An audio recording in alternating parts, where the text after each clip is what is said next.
నా మనసు నుంచి కూడా వస్తూ ఉన్నాయి. ఎప్పుడు ఊహించని విధంగా, ఎప్పుడు జరగని విధంగా, రాష్ట్రంలో ఎప్పుడు చూడని విధంగా మనలో ఏ ఒక్కరైనా కూడా తలెత్తుకొని తిరిగే విధంగానే పాలన సాగింది. రాష్ట్ర చరిత్రలో ఎప్పుడు జరగని విధంగా ఏకంగా 99% మేనిఫెస్టోలో చెప్పిన హామీలను అమలు చేసి ప్రతి ఇంటికి కూడా ఆ మేనిఫెస్టోను తీసుకొని పోయి, అక్క మీరే టిక్కు పెట్టండి, ఇదిగో మా మేనిఫెస్టో, ఎన్నెన్ని జరిగాయి, ఏమేమి జరిగాయి అని మీరే టిక్కు పెట్టండి అని చెప్పి వారి చేతికే మేనిఫెస్టో ఇచ్చి వారి చేతనే టిక్కు పెట్టించి మరీ వారి ఆశీస్సులు తీసుకుంటూ ప్రతి గడప తిరిగిన పరిస్థితుల మధ్య ఈరోజు కలుస్తా ఉన్నాం. ఇంతవరకు రాష్ట్ర చరిత్రలో ఎప్పుడు కూడా ఒక మేనిఫెస్టోని ఇంత సీరియస్గా ఎవరు తీసుకున్న పరిస్థితులు ఎప్పుడూ లేవు. ఎన్నికలప్పుడు ఏదో పెద్ద పెద్ద బుక్కులు ప్రింట్ చేసేవాళ్ళు, పెద్ద పెద్ద మాటలు చెప్పేవాళ్ళు. ఎన్నికలు అయిపోయిన తర్వాత మేనిఫెస్టో చెత్తబుట్టలో పడేసే పరిస్థితి. మొట్టమొదటిసారిగా రాష్ట్ర చరిత్రలో ఎప్పుడు జరగని విధంగా ఒక ముఖ్యమంత్రి కార్యాలయానికి వస్తే మేనిఫెస్టో కనిపిస్తుంది. కలెక్టర్ కార్యాలయంలోకి వెళ్తే అక్కడ కలెక్టర్ కార్యాలయంలో మేనిఫెస్టో కనిపిస్తుంది. ఏ డిపార్ట్మెంట్కి వెళ్ళినా కూడా ఆ డిపార్ట్మెంట్లలో హెచ్ఓడీలు కానీ, సెక్రటరీలు కానీ ఎక్కడికి వెళ్ళినా కూడా వాళ్ళ కార్యాలయాలలో మన మేనిఫెస్టో కనిపిస్తుంది. ప్రతి డిపార్ట్మెంట్కు, ప్రతి కలెక్టర్కు ఈ మేనిఫెస్టో పెట్టి ఇదే మన ఎజెండా, ఈ ఎజెండా ఆధారంగానే పాలన సాగుతుంది అని వారందరినీ కూడా మొట్టమొదటి రోజు నుంచి కూడా సమాయత్తం చేసి ఏకంగా 99% హామీలను అమలు చేసి గర్వంగా, సగర్వంగా తలెత్తుకొని మళ్ళీ ప్రజల దగ్గరికి వెళ్ళి ఓట్లు అడిగే పరిస్థితిలోకి మొట్టమొదటిసారిగా ప్రభుత్వం అడుగులు వేసింది ఈ మన 5 సంవత్సరాల కాలంలోనే. నిజంగా ఇది జరిగినప్పుడు, చూసినప్పుడు నిజంగా ఆశ్చర్యం అనిపిస్తుంది. ఎప్పుడు చూడని విధంగా ఏకంగా 2,70,000 కోట్ల రూపాయలు, ఎప్పుడు జరగలే ఇది. ఏ పథకం ఎప్పుడు ఇస్తామో, ఏ నెలలో ఇస్తామో ఏకంగా క్యాలెండర్ ముందే ప్రకటించి, ఆ సంవత్సరానికి సంబంధించిన క్యాలెండర్ ముందే ప్రకటించి, ఆ నెల వచ్చేసరికి ఆ బటన్ నొక్కడం, నా అక్క చెల్లెమ్మ కుటుంబాల ఖాతాలకు నేరుగా వెళ్ళిపోవడం ఎప్పుడు జరగల. నిజంగా ఒక్కొక్కసారి అనిపిస్తుంది, ఏమయ్యాయి ఆ ప్రేమలు, ఏమయ్యాయి ఆ ఆప్యాయతలు అని ఒక్కొక్కసారి అనిపిస్తుంది. 66 లక్షల మంది పెన్షన్లు తీసుకుంటా ఉన్న అవ్వాతాతలు, మనం రాకమునుపు, మనం అధికారంలోకి రాకమునుపు పెన్షన్ కేవలం 1000 రూపాయలు. ఎన్నికలకి 2 నెలల ముందు వరకు కేవలం 1000 రూపాయలు. మనం ఏకంగా దాన్ని 3,000 రూపాయలకు పెంచుకుంటూ పోయాం. అప్పట్లో 39 లక్షలు మాత్రమే పెన్షన్దారులు, 66 లక్షలకు పెంచుకుంటూ పోయాం. ఏ ఒక్కరిని కూడా పక్కన పెట్టండి అన్న మాట నోట్లో నుంచి రాలేదు. ఏకంగా 66 లక్షల మందికి ఇంటి వద్దకే, మొట్టమొదటిసారిగా ఇంటి వద్దకే వెళ్ళి వాళ్ళ బాధలు తెలిసిన వ్యక్తులుగా వాళ్ళ చేతికి అందించి వాళ్ళ ఆశీస్సులు తీసుకున్నాం. మరి ఏమయ్యా 66 లక్షల మంది అవ్వాతాతలు, ఆ వికలాంగులు, ఆ వితంతువులు, అక్క చెల్లెమ్మలు, వారి ఆప్యాయతలు, ప్రేమలు ఎప్పుడు జరగని విధంగా 54 లక్షల మంది తల్లులకు కేవలం మీ పిల్లలకు బడులకు పంపించండి చాలు, మీ పిల్లలు గొప్పగా చదవాలి, మీ పిల్లలకు మంచి భవిష్యత్తు ఉండాలి, 54 లక్షల మంది అమ్మలకు అమ్మఒడి. మరి ఏమయ్యాయి వాళ్ళ ప్రేమలు, వాళ్ళ ఆప్యాయతలు? ఏకంగా 53,58,000 మంది రైతన్నలకు. ఇంతకుముందు ఎప్పుడు జరగల. పెట్టుబడి సమయం వచ్చేసరికి రైతన్నలకు పెట్టుబడి సహాయంగా రైతు భరోసా ఇచ్చే కార్యక్రమం. ఇప్పుడు చూడని విప్లవాత్మక మార్పులు వ్యవసాయ రంగంలో. ఏమయ్యాయి వారి ప్రేమలు, వారి ఆప్యాయతలు అంటే అది తెలియదు. ఏకంగా 1,05,00,000 మంది అక్క చెల్లెమ్మలకు 0 వడ్డీ క్రమం తప్పకుండా ప్రతి సంవత్సరం వారికి అండగా నిలబడుతూ చేశాం. ఏకంగా 79,00,000 మంది అక్క చెల్లెమ్మలకు పూర్తిగా అప్పులతో కుదేలైపోయిన పరిస్థితుల్లో అండగా నిలబడుతూ ఆసరా అనే కార్యక్రమంతో అండగా తోడుగా నిలబడ్డాం. మరి ఏమయ్యాయి వారి ప్రేమలు, ఆప్యాయతలు అంటే తెలియదు. 27 లక్షల అక్క చెల్లెమ్మలకు చేయూత క్రమం తప్పకుండా ఇచ్చాం. ప్రతి సంవత్సరం 30 లక్షల మంది పిల్లలకు మంచి జరిగిస్తూ ఆ తల్లులకే విద్యా దీవెన, వసతి దీవెన. ఏకంగా 31 లక్షల అక్క చెల్లెమ్మలకు ఇళ్ల పట్టాలు. ఏమయ్యాయి వారి ప్రేమలు, ఆప్యాయతలు అంటే తెలియదు. 22 లక్షల ఇళ్ళు గతంలో ఎప్పుడు చూడని విధంగా 3,60,000 మంది నా అక్క చెల్లెమ్మలకు కాపు నేస్తం, 4,96,000 మందికి ఈబీసీ నేస్తం నా అక్క చెల్లెమ్మలకు, 82,000 మందికి నేతన్న నేస్తం, 2,76,000 మందికి వాహన మిత్ర, 16 లక్షల మందికి తోడు అనే కార్యక్రమంతో ఆదుకోవడం, 3,38,000 మందికి చేదోడు, 1,10,000 మందికి పైగా మత్స్యకార భరోసా. ఎక్కడ ఎవరికి కూడా క్రమం తప్పకుండా కోవిడ్ సమస్యలున్న సాకులు చూపలేదు. మంచి చేశాం. ఎప్పుడు చూడని విధంగా, ఎప్పుడు జరగని విధంగా పేదవాడు అనే వాడిని పేదరికం నుంచి బయటికి పర్మనెంట్గా తీసుకొచ్చే దానికోసం అడుగులు పడ్డాయి. అది జరగాలి అని అంటే క్వాలిటీ చదువుల వల్లే జరుగుతాయి అని చెప్పి మొత్తం విద్యారంగాన్ని మార్చాం. 3వ తరగతి పిల్లాడికి టోఫుల్ క్లాసులు, టోఫుల్ పీరియడ్, ఇంగ్లీష్ మీడియం బడులు, 6వ తరగతి నుంచే ఐఎఫ్పీలు, 8వ తరగతి పిల్లల చేతుల్లో ట్యాబులు. ఇప్పుడు చూడలేదు ఇవన్నీ, ఇప్పుడు జరగల. వైద్య రంగంలోనూ కూడా అలాంటి మార్పులే. ఏకంగా 25 లక్షల దాకా ఆరోగ్యశ్రీ నుంచి ఐఎఫ్పీలు, 1,050 ప్రొసీజర్లు ఉంటే 3,300 ప్రొసీజర్లకు తీసుకొని పోయాం. ఆరోగ్యశ్రీయే కాదు, ఆరోగ్య ఆసరా దగ్గర నుంచి గ్రామ స్థాయిలో విలేజ్ క్లినిక్ ద్వారా, విలేజ్ క్లినిక్ దగ్గర నుంచి ప్రతి పేదవాడికి తోడుగా ఉన్నాం.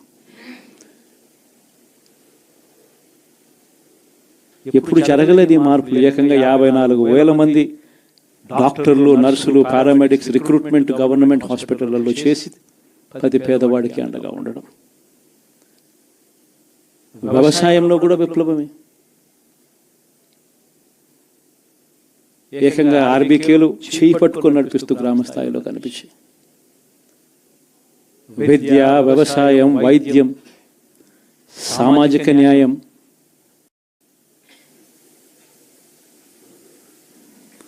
సుపరిపాలనలో ఎక్కడా కూడా తగ్గలేదు. మొట్టమొదటిసారిగా గ్రామ స్థాయిలో గ్రామ స్వరాజ్యానికి అర్థం చెప్పాం. లంచాలు, వివక్ష లేని పాలన ఇవ్వగలుగుతారా అని అంటే ఎప్పటికీ క్వశ్చన్ మార్క్ గా ఉన్న పరిస్థితుల్లో లేదు, కాదు, లంచాలు, వివక్ష లేని పాలన సాధ్యమే అని చెప్పి మొట్టమొదటిసారిగా చూపించింది ఈ 5 సంవత్సరాల పాలనలోనే. ప్రతి పథకము డోర్ డెలివరీ చేసాం. ఇంటి వద్దకే పాలన అన్నదానికి అర్థం తీసుకొచ్చాం. మహిళా సాధికారతకు ఈ మాదిరిగా చేయగలుగుతాము అని చెప్పి అర్థం చూపించాం. ఇవన్నీ సంస్కరణలు. ఏ అక్క చెల్లెమ్మ బయటికి వెళ్ళినా కూడా ధైర్యంగా పోయే పరిస్థితి. ఫోన్లో దిశ యాప్ ఇలా 5 సార్లు ఊపితే చాలు 10 నిమిషాల్లో పోలీస్ వచ్చి అక్క ఏమైంది అనే పరిస్థితి. గ్రామంలోని మహిళా పోలీస్. ఇప్పుడు చూడలేదు ఇవన్నీ. మరి ఇలాంటి గొప్ప మార్పులు, సంస్కరణలు ఇన్ని జరిగాక ఇప్పుడు చూడని పాలన ఈ మాదిరిగా ఇచ్చిన తర్వాత మరి ఎందుకు ఈ మాదిరిగా రిజల్ట్స్ వచ్చాయి? కనీసం ఇవేవి చేయకపోయిందంటే సరేలే ఇవన్నీ చేయలేదు కాబట్టి ప్రతిపక్షంలో కూర్చుంటున్నాము అనే దానికి అర్థం ఉండేది, ఇంత బాధ కూడా ఉండేది కాదు. కానీ ఇన్ని చేసిన తర్వాత, ఎప్పుడు చూడని మార్పులు తీసుకొచ్చిన తర్వాత ఇటువంటి రిజల్ట్ చూసినప్పుడు నిజంగా బాధ అనిపిస్తుంది. ఇంత జరిగిన తర్వాత కూడా ఏకంగా 40% ఓట్ షేర్తో ఈరోజు ప్రతిపక్షంలో ఉన్నాం. ఇంత జరిగిన పిమ్మట కూడా ఈ రోజుకి కూడా మనం చేసిన మంచి ఎక్కడికి పోలేదు. మనం చేసిన మంచి ఈ రోజుకి కూడా ప్రతి గడపలోనూ కనిపిస్తుంది, ప్రతి కుటుంబానికి తెలుసు. ఇంతకు ముందు గతంలో ఎప్పుడు జరగని విధంగా నా కుటుంబానికి, నా ఇంటికి మంచి జరిగింది, అది వైఎస్ఆర్సీపీ పాలనలోనే జరిగింది అన్నది ప్రతి ఇంటికి తెలుసు. ఆ చేసిన ఆ మంచి ఎక్కడికి పోలేదు. ఆ మంచి ఎప్పటికీ మనకు శ్రీరామ రక్షగానే బ్రతికే ఉంటుంది. మనం చేసిన ఆ మంచి బ్రతికే ఉంది. విశ్వసనీయతకు అర్థం చెబుతూ జగన్ ఏదైనా చెప్పాడు అని అంటే మాట తప్పడు, మాట మీద నిలబడతాడు, మాట తప్పని పాలనే తాను ఇచ్చాడు అన్న విశ్వసనీయతకు అర్థం చెబుతూ మనం అందించిన పాలన కూడా ప్రజలు మర్చిపోరు. ఈరోజు కూడా ఈరోజు ప్రతిపక్షంలో ఉన్నా కూడా నేను చెప్తా ఉన్నా, గర్వంగా కూడా చెప్తా ఉన్నా, ఈ రోజుకి కూడా జగన్ అబద్ధాలు ఆడడు, జగన్ మోసం చేయడు. మళ్ళీ చంద్రబాబు చెప్పిన మాదిరిగానే అంతకన్నా ఎక్కువ అబద్ధాలు మనం చెప్పుంటే బాగుండేదేమో, ఆ 10% మనతోనే నిలిచి ఉండేవాళ్ళేమో, అలా చేసుంటే బాగుండేదేమో అని చెప్పి కూడా చాలా మంది కనిపించవచ్చు కూడా. మరీ జగన్ ముక్కుసూటి మనిషి, మరీ జగన్ రాజకీయాలలో మరీ నిజాయితీగా ఉంటాడు, ఇంత నిజాయితీగా ఉండడం కరెక్ట్ కాదేమో అని. కానీ ఒకటి చెప్తా ఉన్నా, ఓడిపోయిన పర్వాలా, అధికారం కోసం అబద్ధాలు చెప్పడం, అధికారం కోసం మోసం చేయడం ధర్మం కాదనే, న్యాయం కాదనే జగన్ ఎప్పుడు నమ్ముతాడు. 2014లో కూడా ఇదే నమ్మాను. సాధ్యం కానిది సాధ్యం కాదు అని నేను చెప్పాను. చంద్రబాబు నాయుడు ఏమో వ్యవసాయ రుణాలు మాఫీ దగ్గర నుంచి అన్నీ కూడా చేస్తానని చెప్పి, ఆ తర్వాత మళ్ళీ 2019 వచ్చేసరికి చేయక ప్రజలు రెట్టించిన ఉత్సాహంతో మళ్ళీ మనల్ని తీసుకొచ్చారు. మళ్ళీ ఈరోజు కూడా అదే జరుగుతుంది. 2029 వచ్చే నాటికి వచ్చేసరికి చంద్రబాబు నాయుడు చెయ్యని హామీలను, మోసం చేసిన పరిస్థితులను ప్రజలు ఏ స్థాయిలో గుర్తుపెట్టుకొని మళ్ళీ మనల్ని ఆశీర్వదిస్తారు అనంటే, చంద్రబాబు నాయుడుకు సింగిల్ డిజిట్లలోనే నెంబర్స్ వచ్చే పరిస్థితి కూడా ఆ రోజు కూడా దూరంగా లేదు. ఇది వాస్తవం. ఈరోజు మనం చేసిన మంచి ఎక్కడికి పోలేదు. మనం విశ్వసనీయతతో చేసిన రాజకీయాలు కూడా ఎక్కడికి పోలేదు. ప్రజలకు మళ్ళీ దగ్గరయ్యే కార్యక్రమాలు, ప్రజలకు తోడుగా ఉండే కార్యక్రమాలు, ప్రజల తరపున పోరాటం చేసే కార్యక్రమాలు కూడా జరుగుతాయి. అసెంబ్లీలో బహుశా మనం చేయగలిగింది తక్కువే ఉంటుంది, ఎందుకంటే మనకు వచ్చిన సంఖ్యాబలం కూడా చాలా తక్కువే. పైగా కౌరవ సామ్రాజ్యం లేకపోతా ఉన్నాం. ఏకంగా స్పీకర్ పదవికి తీసుకోబోయే వ్యక్తి ఎంత సిగ్గు లేకుండా సోషల్ మీడియాలో వైరల్ అవుతా ఉంది. వాళ్ళు మాట్లాడుతూ ఉన్న మాటలు. ఒకడంటాడు జగన్ ఓడిపోయాడు ఇంకా చనిపోలేదు అని ఒకడు అంటాడు, ఇంకా చావలేదు అని ఒకడు అంటాడు, ఇంకొకడు అంటాడు చచ్చేదాకా కొట్టాలి అని ఇంకొకడు అంటాడు. నిజంగా ఇలాంటి కౌరవ సామ్రాజ్యంలోకి మనం పోతా ఉన్నాం. ఆ వ్యక్తి ఇప్పుడు స్పీకర్ కాబోతున్నాడట. ఇలాంటి పరిస్థితుల మధ్య ఆ కౌరవ సామ్రాజ్యంలో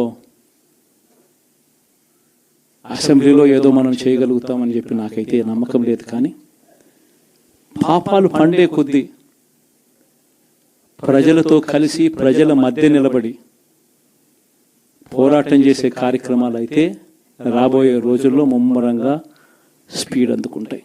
అదే జగన్ పరిపాలనలో కులం చూడలేదు, మతం చూడలేదు, ప్రాంతం చూడలేదు, చివరికి ఏ పార్టీకి ఓటు వేశారని కూడా చూడలేదు. ప్రతి పథకాన్ని డోర్ డెలివరీ చేయించాడు జగన్, మన వైఎస్ఆర్ కాంగ్రెస్ పార్టీ. కానీ ఈరోజు కేవలం వాళ్ళ పార్టీకి ఓటు వేయలేదు అన్న ఒకే ఒక్క కారణంతో ఏకంగా మనుషులను కొడతా ఉన్నారంటే, ఆస్తులను ధ్వంసం చేస్తూ ఉన్నారు అనంటే, ఓటు వేయని వారిని అవమానిస్తూ ఉన్నారు అనంటే, నిజంగా ప్రతి గ్రామంలోనూ ఇంత అన్యాయంగా వ్యవహరిస్తున్నారు అనంటే, శిశుపాలుని పాపాలు పండడం చాలా వేగంగా పడతా ఉన్నాయి. పాపాలు పడ్డే కార్యక్రమాలు ఎప్పుడు చూడల. మన పరిపాలనలో, మీ జగన్ పరిపాలనలో ఏకంగా మేనిఫెస్టో అన్నది ప్రతి గవర్నమెంట్ అధికారి ఆఫీస్లో కనిపించేది. కలెక్టర్ల కార్యాలయాల్లో మొదలు పెడితే సెక్రటరీల కార్యాలయాల దగ్గర నుంచి, హెచ్ఓడి కార్యాలయాల దగ్గర నుంచి ముఖ్యమంత్రి కార్యాలయాల్లో మన మేనిఫెస్టో కనిపిస్తూ ఉంటే, కనిపించే పాలన మనదైతే, ఇప్పుడు హోర్డింగ్లు పెడుతున్న రెడ్ బుక్స్ అని, రెడ్ బుక్ అని హోర్డింగ్లు పెట్టి, ఆ రెడ్ బుక్లో కక్ష సాధింప చేయబోయే అధికారులు ఎవరు, ఎవరిని కొట్టాలి, ఎవరిని నాశనం చేయాలి అని చెప్పి ఏకంగా పేర్లు రాసి రెడ్ బుక్ అని చెప్పి దాన్ని ప్రకటించి ఏకంగా హోర్డింగులు పెట్టి, ఆ రెడ్ బుక్ అనేది ఏదో ఘనకార్యం చేస్తూ ఉన్నట్టుగా రెడ్ బుక్స్లో ఉన్న పేర్లన్నింటినీ కూడా మేము వాళ్ళని కొడతాము, వాళ్ళని చంపుతాము, వాళ్ళ మీద అఘాయిత్యాలు చేస్తాము, అన్యాయాలు చేస్తాము అని చెప్పి ఏకంగా నిస్సిగ్గుగా దౌర్జన్యం చేస్తూ ఉన్న పరిస్థితులు కనిపిస్తూ ఉన్నాయి. శిశుపాలుని పాపాలు వేగంగా పడుతూ ఉన్నాయి. మొట్టమొదటిసారిగా కేంద్రంలో కేవలం 272 స్థానాలకు 273 స్థానాలకు గాను మెజారిటీ రావాలనంటే 240 స్థానాలకి వచ్చి ఆగిపోయింది బీజేపీ. 240 స్థానాలకి ఆగిపోయిన పరిస్థితులు మొట్టమొదటిసారిగా కేంద్రంలో ఉన్న పార్టీకి పూర్తి మెజారిటీ లేదు. 240 స్థానాలకి ఆగిపోయిన పరిస్థితులు. మరో పక్క చంద్రబాబు నాయుడు గారికి 16 స్థానాలు అంటాడు. ఎన్డీఏలో తానే చక్రం తిప్పుతా అన్నట్టుగా మోడీ పక్కనే కూర్చొని కనిపిస్తాడు. మరి ఇలాంటి పరిస్థితుల్లో కూడా రాష్ట్రానికి రావాల్సిన ప్రత్యేక హోదా అడక్కపోవడం, ఇలాంటి పరిస్థితుల్లో కూడా రాష్ట్రానికి రావాల్సిన ప్రత్యేక హోదా అడక్కపోవడం, అడిగి సాధించుకోకపోవడం, శిశుపాలుని తప్పుల్లో, వరుస తప్పుల్లో, పాపాల్లో ఇవన్నీ కూడా బాగాలే. ఇటువంటి పరిస్థితుల్లో కూడా రాష్ట్రానికి రావాల్సినవి, కావాల్సినవి అడగలేని పాలన, అడగలేని మనిషి రాష్ట్రానికి ఏం సమాధానం చెప్తాడు, రాష్ట్ర పిల్లలకి ఏం సమాధానం చెప్తాడు, రాష్ట్రంలో ఉన్న యువకులకు, పిల్లలకు ఏం సమాధానం చెప్తారు? శిశుపాలుని పాపాల్లో ఇవన్నీ కూడా ఇప్పటికే వేగంగా కూడా అందుకుంటా ఉన్నాయి. అదే జగన్ ఉండింటే, అదే వైఎస్ఆర్ కాంగ్రెస్ పార్టీ పాలన ఉండింటే ఈ పార్టీకే విద్యా దీవెన బటన్ అయిపోయి ఉండేది. జనవరి, ఫిబ్రవరి, మార్చికి సంబంధించిన క్వార్టర్కి సంబంధించిన Vidya Deevena fee reimbursement pending. అదే జగన్ ఉండింటే ఏప్రిల్లో ఇవ్వాల్సిన Vasathi Deevena first instalment pending. ఇప్పటికే రైతు భరోసా పెండింగ్, అమ్మఒడి పెండింగ్, చివరికి చిన్న అమౌంట్ అయిన మత్స్యకార భరోసా కూడా పెండింగ్. అదే జగన్ ఉంటే ఈ పాటికి ఇన్ని బటన్లన్నీ ఈ పాటికి అయిపోయి ఉండేటివి. ఒక్క జగన్ తప్పుకోవడంతో, ఒక వైఎస్ఆర్సీపీ పాలన పోవడంతో ఈరోజు అమ్మఒడి బటనింగా రాలా, రైతు భరోసా బటనింగా రాలా, విద్యా దీవెన పెండింగ్, వసతి దీవెన పెండింగ్. ఇప్పటికే ఇక ఇదే అంటుకుంటూ పోతుంది. డిసెంబర్ జనవరి వచ్చే నాటికి ఏమయ్యా ఇవన్నీ మాకు చెప్పావు, 4,12,00,000 మంది ఓటర్ల లిస్టు, ఇందులో సగం మంది ఆడవాళ్ళే, అందరూ 18 సంవత్సరాల పైవారే ఓటర్ లిస్టులో ఉన్నారు అని అంటే, మరి వీరందరికీ 1,500 ప్రతి నెల ఇస్తానన్నాడు, సంవత్సరానికి 18,000.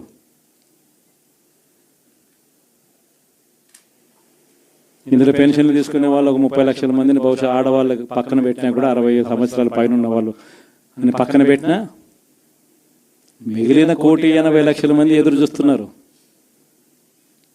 అప్పుడే చంద్రబాబు వచ్చేసాడు, చాలా రోజులు అయిపోయింది, ఇంతవరకు మాకు రావాల్సిన 1,500 నెల నెల ఇస్తానన్న 1,500 ఇంకా రాలేదేమో అని చెప్పి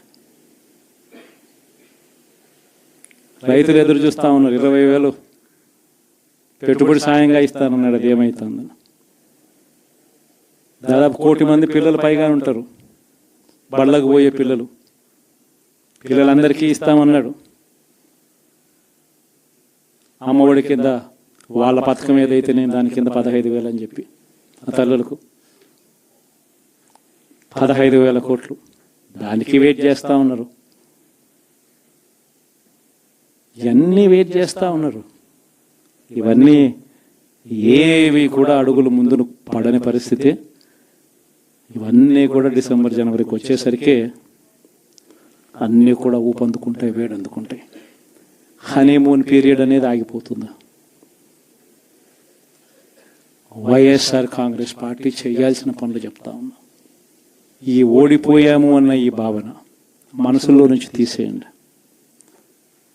మనం చేసిన మంచి ప్రజల్లో ఇంకా ఉంది, ప్రతి ఇంట్లో గుర్తుంది, ప్రతి కుటుంబంలోనూ మనం చేసిన మంచి ఎక్కడికి పోలేదు. ప్రతి ఇంటికి మనం తలెత్తుకొని పోగలుగుతాం, తల దించుకొని కాదు, చెప్పిన పని చేయక కాదు, చెప్పిన పని చేసి తలెత్తుకొని పోగలుగుతాం ప్రతి ఇంటికి కూడా మనం. కేవలం చంద్రబాబు నాయుడు ప్రలోభాలకు మోసపోయిన పరిస్థితుల మధ్య మనకు అంతో ఇంతో అపజయం ఏదైనా జరిగిందేమో. ఆ మోసాలు ఎప్పుడైతే మోసాల కింద తేటతెల్లం అవుతాయో, ప్రజల్లో ఆ సింపతి, మన పట్ల ప్రేమ, ఆయన పట్ల కోపం రెండూ కూడా ఏకమవుతాయి. మనల్ని గొప్ప మెజారిటీలతో మళ్ళీ మనల్ని తీసుకొస్తారు. సో మనం చేయాల్సింది ఏమిటి అని అంటే, ప్రజల మీద మనం కోప్పడాల్సిన అవసరం లేదు, పని లేదు. మోసపోవడం అన్నది ఒక్కొక్కసారి జరుగుతూ ఉంటాయి. మోసపోయిన వాళ్ళకందరికీ కూడా మనం అండగా ఉన్నాము అన్న భరోసా ఇవ్వడం మనం చేయాల్సిన పని. మరీ ముఖ్యంగా మన కార్యకర్తలను మనకు తోడుగా ఉండడం, ఇది మాత్రం ఖచ్చితంగా చెప్తా ఉన్నాం. ఇష్టం వచ్చినట్టుగా ఎప్పుడు చూడని విధంగా ఈరోజు కార్యకర్తల మీద దాడులు జరుగుతూ ఉన్నాయి, పార్టీ సానుభూతి పరుల మీద దాడులు జరుగుతూ ఉన్నాయి, పార్టీకి ఓటు వేయలేదు అని ఓటు వేసిన వారి మీద దాడులు జరుగుతూ ఉన్నాయి. కొన్ని చోట్ల అవమానాలు, ఆస్తుల నష్టాలు, దాడులు, దెబ్బలు తగలడము, ప్రాణాలు కోల్పోవడం కూడా కొన్ని చోట్ల చేశాం. వీళ్ళందరికీ కూడా నేను మీ అందరికీ కూడా నేను చెప్పేది ఒకటి, వీళ్ళందరికీ భరోసా ఇవ్వాలి. ఎక్కడ మీ నియోజకవర్గంలో ఎక్కడ ఏమి జరిగినా కూడా పోండి, మీ తరపు నుంచి సహాయం చేసే కార్యక్రమం చేయండి. పార్టీ తరపు నుంచి కూడా సహాయం అందిస్తుంది, అది కూడా తీసుకొని పోయి కూడా ఇవ్వండి.